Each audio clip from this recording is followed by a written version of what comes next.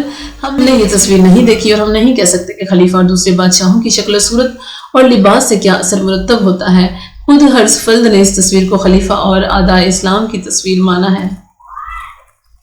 اگر یہ محل ولید کے زمانے کا نہ مانا جائے تو اسے امیوں سے پہلے دور کی تخلیق قرار دیا جائے تو پھر کیسر و کسریٰ اور زریق اور نجاشی کو تخت پر جلوس فرمانے والے کس بڑے بادشاہ کے حضور کھڑا کیا گیا؟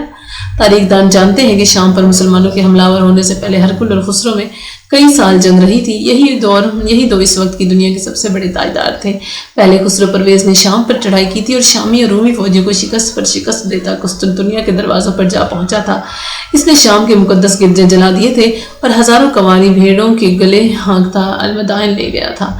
اس دور کا فاتح گویا کسریٰ تھا اور کیسر اس کا مفتو۔ اگر یہ محل کسریٰ نے اسے میں تعمیر کیا ہوتا تو پھر اس تصویر کی صورت یہ ہوتی: تخت پر کسریٰ خسرو پرویز تشریف فرما ہوتا اور اس کے سامنے کیسر ہاتھ باندھے کھڑا دکھائی دیتا، مگر تصویر ایسی نہیں ہے۔ خود کسریٰ ان لوگوں میں کھڑا ہے جو تخت پر بیٹھے ہوئے بادشاہ کو نظر عقیدت پیش کر رہے ہیں۔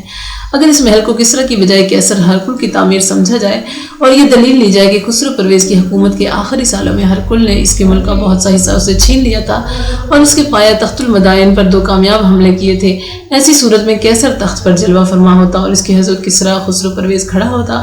مگر جبکہ کیسر بھی عقیدت مندوں کی صف میں کھڑا ہے تو یہ کیسے مانا جا سکتا ہے کہ یہ تصویر کیسر سے متعلق تھی یا یہ عمارت کیسر نے اپنے آخری دور میں تعمیر کی تھی؟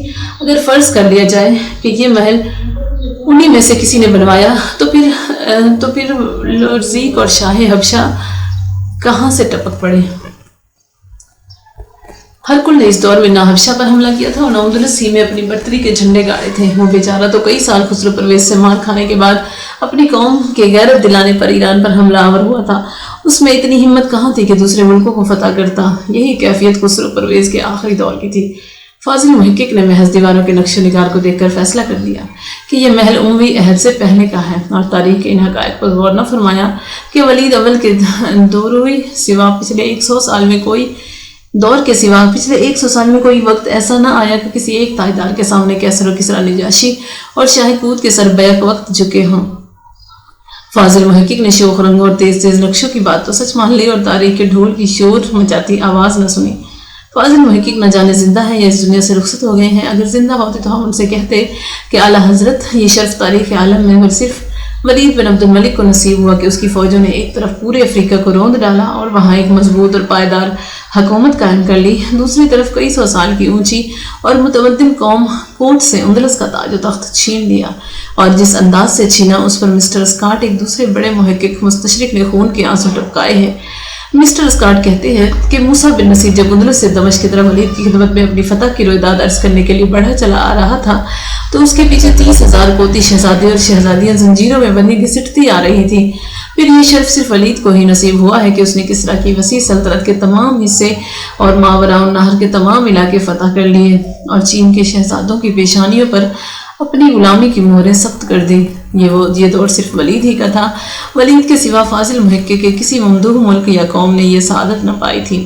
مسجد نبوی کی تعمیر کے سلسلے میں ہم نے ابن عساکر، طبری، ابن جبیر اور مقدسی کی وساست سے اس خط کا ذکر کیا تھا جو ولید نے رومی بادشاہ کو لکھا۔ یہ کتنا تہدید آمیز خط تھا: اگر تم معمار نہ بھیجو گے تو ہم تمہارے ملک پر چڑھائی کر دیں گے اور تمہاری آبادیاں ویرانوں میں تبدیل ہو جائیں گی۔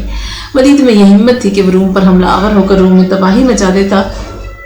اس لیے رومی بادشاہ نے یہ جانتے ہوئے کہ ولید کی جامع مسجد کنیسہ یوحنا کی جگہ بنائی جا رہی ہے، معمار بھی بھیجے اور فصیح فصاح بھی۔ ہم یہ بحث پیچھے کر چکے ہیں، یہاں صرف اشارہ کرنا مقصود تھا۔ اس کے علاوہ دوسرے محققین کی تحقیقات بھی یہی ظاہر کرتی ہیں کہ محقق دان مرچم نے ان کھڑے بادشاہوں کے متعلق تصریح کی ہے کہ پہلی صف میں بڑے شہنشاہ کھڑے کیے گئے ہیں اور دوسری صف میں چھوٹے بادشاہ، مثلا نجاشی شاہ حبشہ دوسری صف میں ہے اور پہلی صف میں کیسر، کسریٰ اور لوزریک ہیں۔ ان کی تصویریں ان کے ملکوں کی جغرافیائی حدود کے پیش نظر بنائی گئی ہیں اور انہیں اس طرح کھڑا کیا گیا ہے جیسے ان کے ملک جغرافیائی اعتبار سے آباد ہے۔ اس لیے دوسری صف میں شاہ حبشہ کے پہلو میں جو بادشاہ کھڑے ہیں اور جن کی تختیاں غائب ہیں، لازمی طور پر شاہ بخارا اور شاہ ترکستان ہے۔ شاہ ترکستان کے بارے میں فاضل مسعود کو شبہ ہے۔ وہ کہتا ہے کہ یہ بھی ممکن ہے کہ یہ شاہ ترکستان نہ ہو، سندھ کا راجہ طاہر ہو، جس کے ملک کو ولید کے ایک سپہ سالار محمد بن قاسم نے فتح کیا تھا۔